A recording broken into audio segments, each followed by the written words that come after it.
first moved here, it took me a while to remember things now, and I still have them moments that I do forget. Like when I go to work and I'm doing stuff, I do get distracted, and it's not because I want to get distracted. I just do one thing, forget I'm doing that one thing, go on to another thing, and then I'm like, oh, I've still got that thing to do. My little brain just goes a lot. Hi guys, so let's bring it back from the beginning when I first started sharing my stories about my disability and just spreading awareness to all the disabilities that I've got, because I've got hidden and physical disability.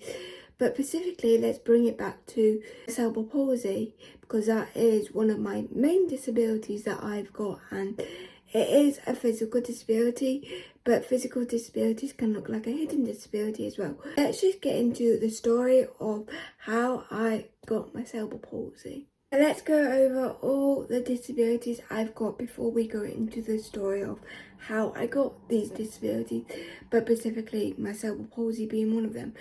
The type that I've got is left side hemiptegia, by the way. What that means, it means the cerebral palsy I've got is all of my left side. So my right side is typically normal. But because of my cerebral palsy being left side hemiplegia, I can also have weight bearing. And that means that I'm putting most of my weight on my right side instead of my left side, because I can't really feel my left side. But the other disabilities I've got is a heart condition, epilepsy, and a learning disability.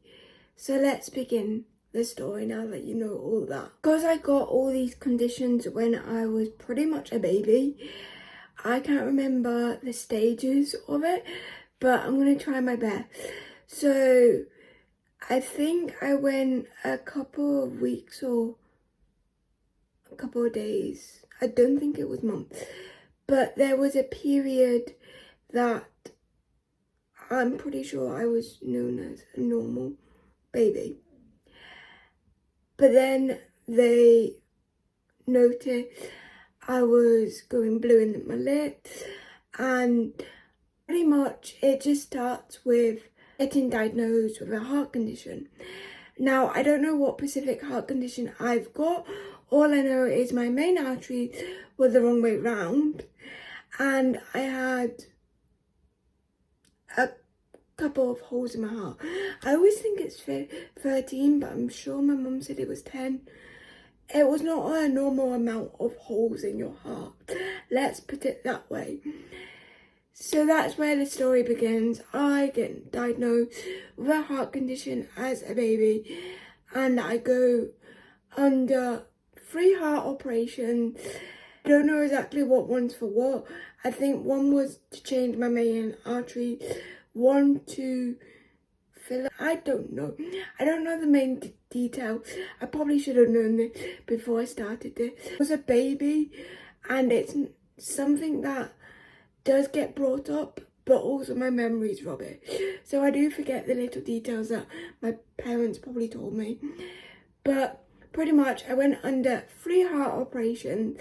Now my heart did have a little murmuring. My last heart checkup, because I get heart checkups every year to 3 years. The 3-year one is the big, like I go to Glasgow for that. And then the every year one, or 2 years I think, is just a local hospital near me. So on my last checkup, they did say they couldn't hear the murmur. Now, if you don't know what a murmur is, it's pretty much a tiny hole on your heart. It really doesn't do anything. Like, I'm still here today, but it's something that you need to get checked up on, especially for someone who has got a heart condition. So that is why I get checks every couple of years, because of my heart condition. And even though they've said if someone who didn't know about my heart condition listened to my heart, they wouldn't realise I've got a heart condition.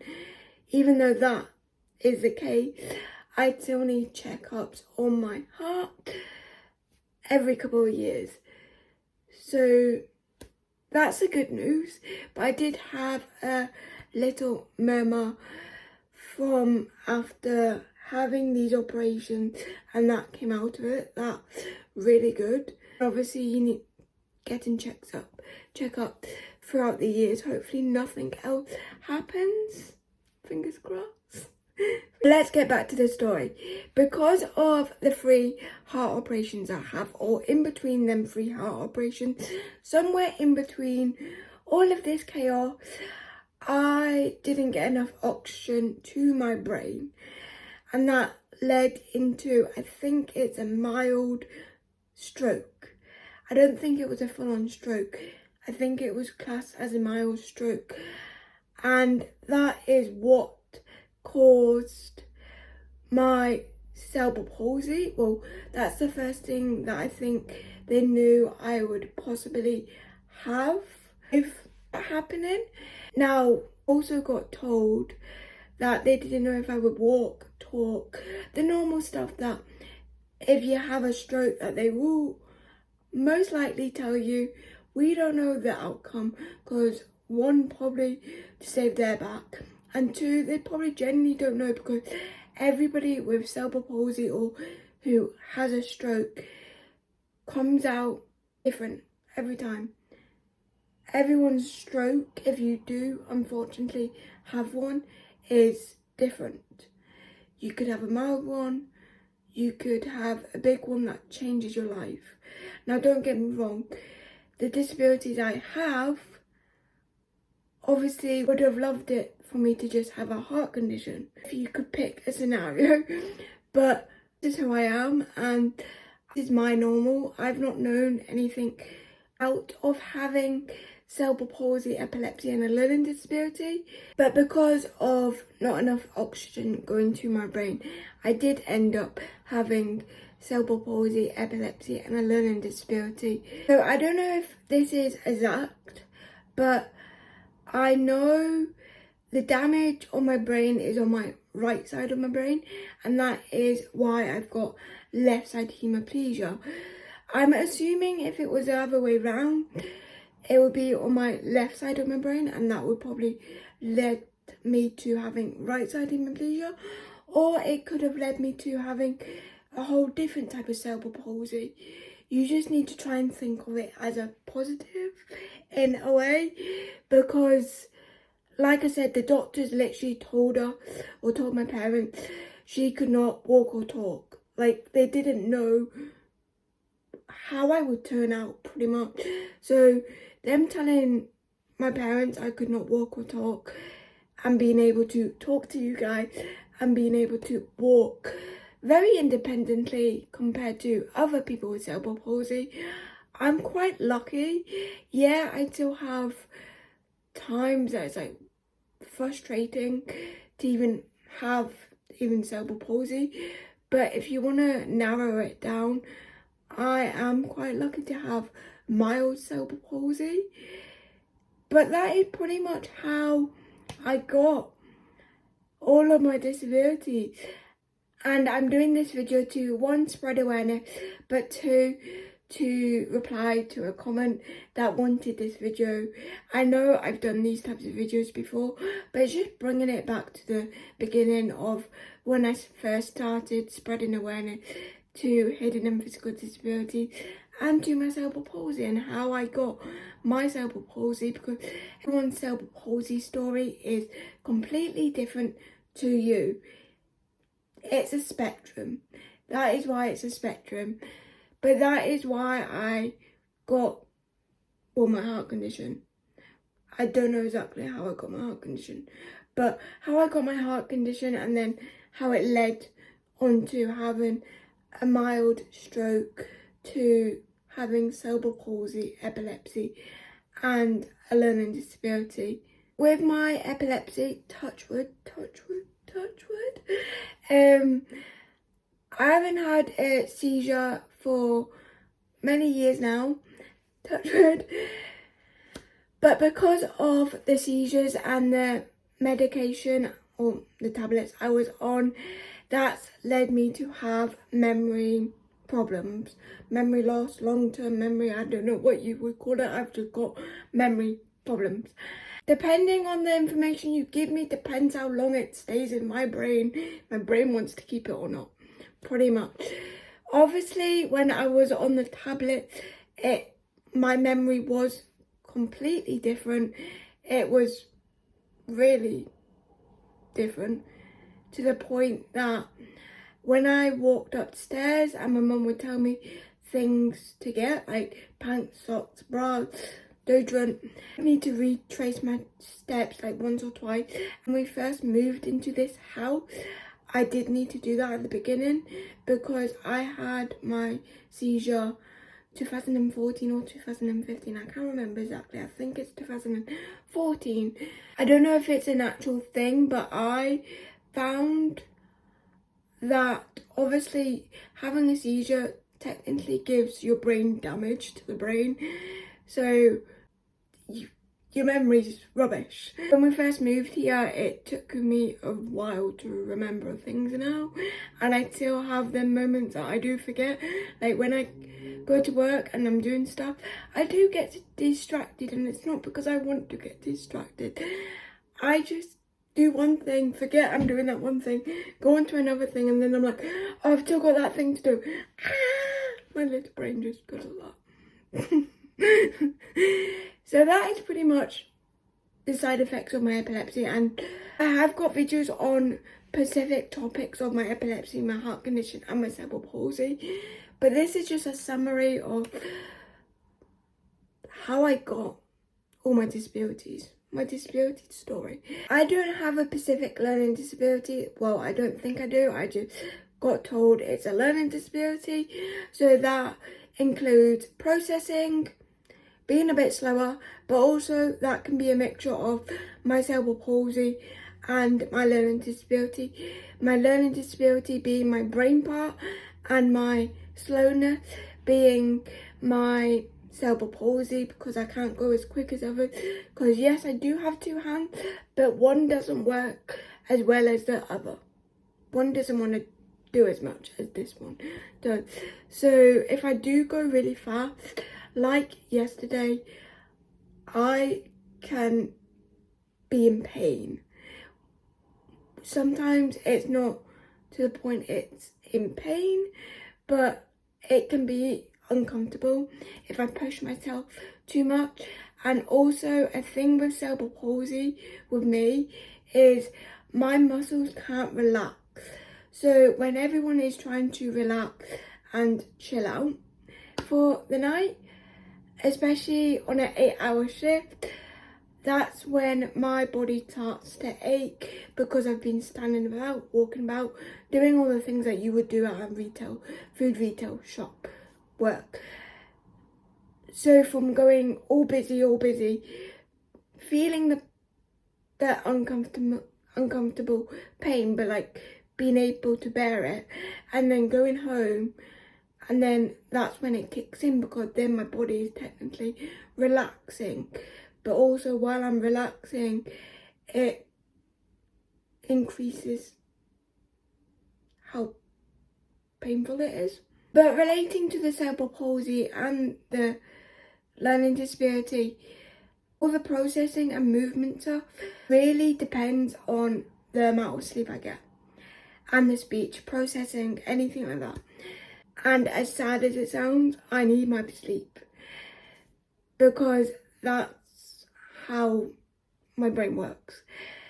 Obviously, I have my limit of, like, even if I have a normal hour sleep, 8 to 10 hours or 7 to 10 hours sleep, I'm still me. I'm still not as fast as other people.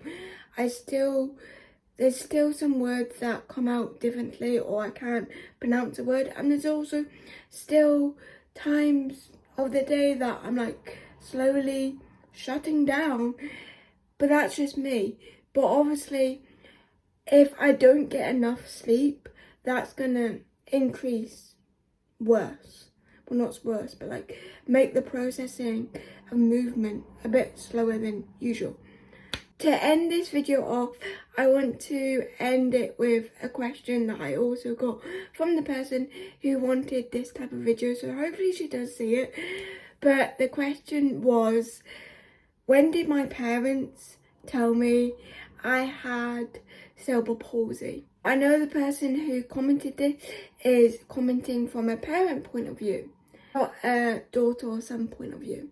Start the conversation off is I had epilepsy, so like I said, my memory was rubbish, so sadly there's only bits and parts, and like if we go into proper detail talking about my childhood and that, I do remember it, but straight up thinking of like a memory from my childhood,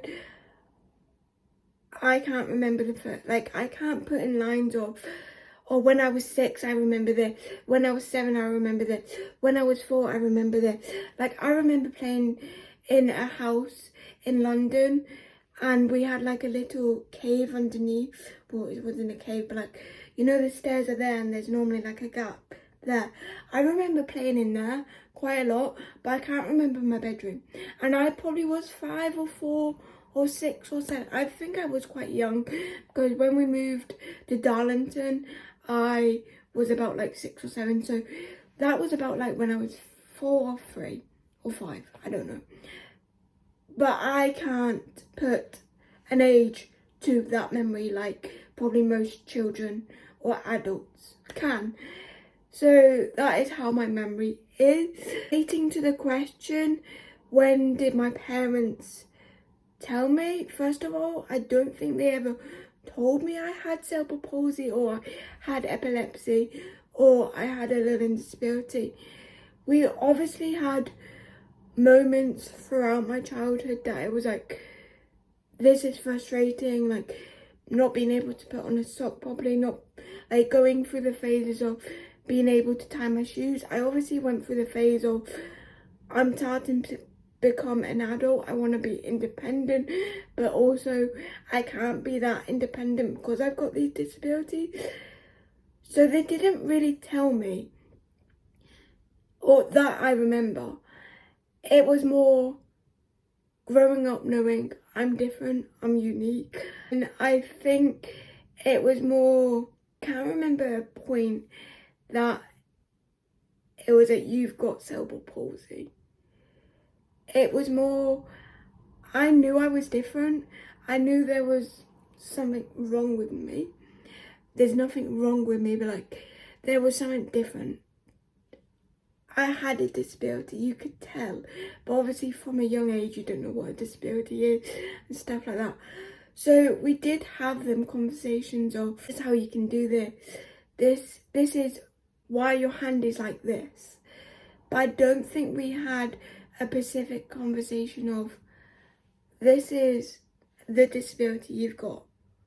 It was more, well, your hand has less muscle in than this hand, so you can't do as much movement in this hand, but this hand strap will help that. And it wasn't really, you've got this, it was more, how can you find a way around to help you be independent?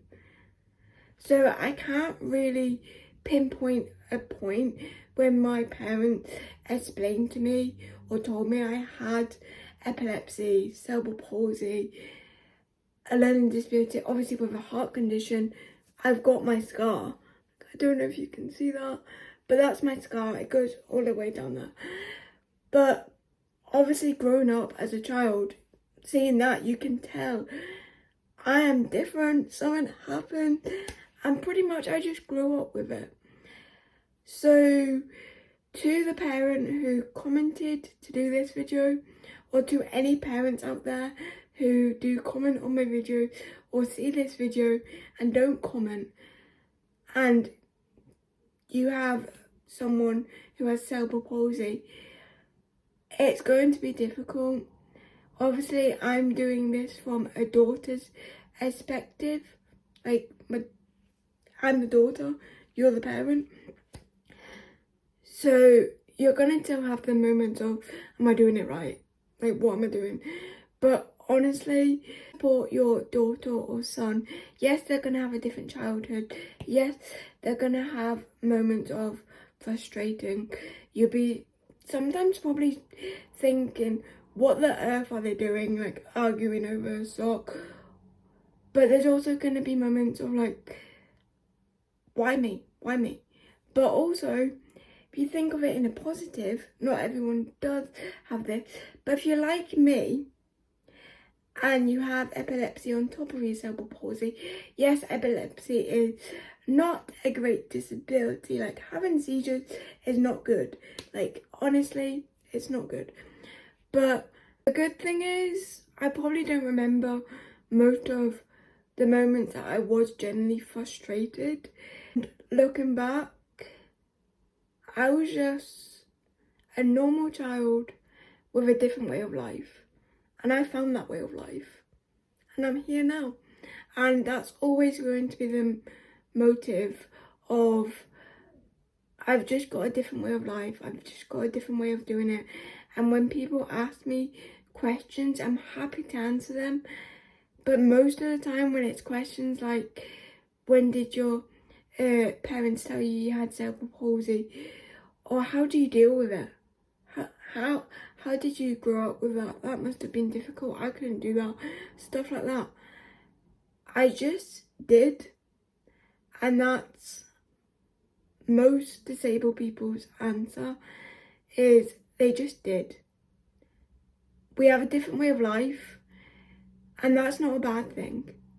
It's probably a really good thing because we are determined to get stuff done, whether it's a different way or not. Honestly, the minute I hear, let me do that, you can't do that, my brain just switches to like, no, I want to show you I'm wrong. No, I want to show you that you're wrong. I can do things, whether I've got a disability or not. It's probably the part of me that I really like is my determination and having that drivenness. And even though there'd be days that I come back from work that I am exhausted, people might not think I'm trying to push myself, but I genuinely am. And I hate letting people down. That's the negative of having that type of personality. But I find most disabled people probably have that mentality of, I want to show you that you're wrong. I can do things. We just do them differently. So I hope you enjoyed this video of how I got my cerebral palsy and pretty much how I got all my disabilities. The main one being cerebral palsy, but how it went from having a heart condition to having all these disabilities. Really just spreading awareness to hidden and physical disabilities. So I hope you enjoyed this video, and I will see you with a brand new video vlog soon. Bye.